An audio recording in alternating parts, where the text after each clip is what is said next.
जब तक इन्वेस्टर नहीं मिलेगा, फंडिंग नहीं मिलेगी, जो आज की रेट में युवा कहता है कि मैं चालू नहीं करूंगा। कोई कोई बिजनेस होता है जो बड़े से ही चालू हो सकता है। आपको अपने आप को प्रूव करना पड़ेगा कि भी आप ईमानदार हो, आप उनका पैसा डुबाओगे नहीं। ऐसा होता था, अब थोड़ी होता है। जितना दरकार आपको फंड का है उतना ही दरकार फंड वालों को भी है। कहीं सैचुरेशन तो है ही नहीं। आजकल तो नेगेटिव आरओआई चल रही है इन्वेस्टर की। आप छोटे से दुकान से कम्पीट कर सकते हो। चेन स्टोर से पहले मैं एक सवाल पूछना चाहूंगा जो कि आज के पर्सपेक्टिव में बहुत इंपॉर्टेंट है। आज का युवा बिजनेस चालू करने से पहले बोलता है कि यार बिजनेस तो चालू करेंगे, पैसा कहाँ से लाएंगे, फंडिंग कहाँ है, कोई इन्वेस्टर मिल जाए जो मेरी कंपनी में फंड डाल दे। अब उस समय जब आपने चीजें चालू की, कौन सा तो इन्वेस्टर, कौन सी फंडिंग, कौन सा स्टार्टअप, हर चीज तो खुद के पैसे से, खुद की सेविंग से, खुद की उधारी से चालू। तो जो आज की रेट में युवा कहता है कि यार जब तक इन्वेस्टर नहीं मिलेगा, फंडिंग नहीं मिलेगी, मैं चालू नहीं करूंगा, उसको आप एक मैसेज अच्छा सा दो ताकि आपकी कहानी से आपकी कहानी से सीखे कि यार ऐसे अच्छा होता ना, ऐसा होता था, मगर ऐसा तो उस समय होता था, अब थोड़ी होता है। तो उसको एक बार आप चीज बताओ कि अरे बिना फंडिंग के भी चीजें चलती है। इसमें बहुत सारे उदाहरण हैं कि उस समय तो समझ लीजिए इतना फंडिंग वगैरह का और स्टार्टअप का और इतने सारे जो स्टार्टअप को फंड देने वाले और ये सब था नहीं।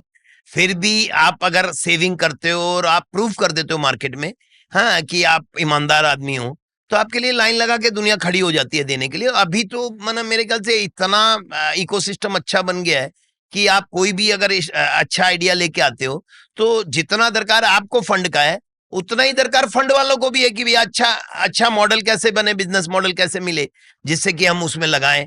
आपको अपने आप को प्रूव करना पड़ेगा कि भैया आप ईमानदार हो, आप उनका पैसा डुबाओगे नहीं और आपके पास एक अच्छा फिजिबल आइडिया है।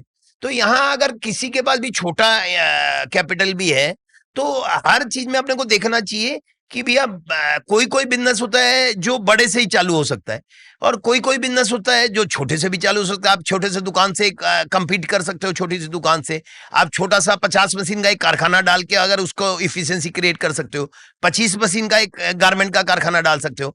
आप एक छोटा सा खेत में, अभी मॉडर्न जो खेती हो रही है, आप छोटा सा खेत लेके अगर उसमें इन्वेस्ट करके आप मॉडर्न खेती करो, स्टार्ट स्मॉल। तो हाँ, छोटा सा से स्टार्ट करो और धीरे धीरे उसमें सेविंग करो और उसमें वैल्यू क्रिएट करो। वैल्यू क्रिएट करो वो किसी को भी इन्वेस्टर को। मैं उस समय जब काम करता था तो आरओआई 100% होता था।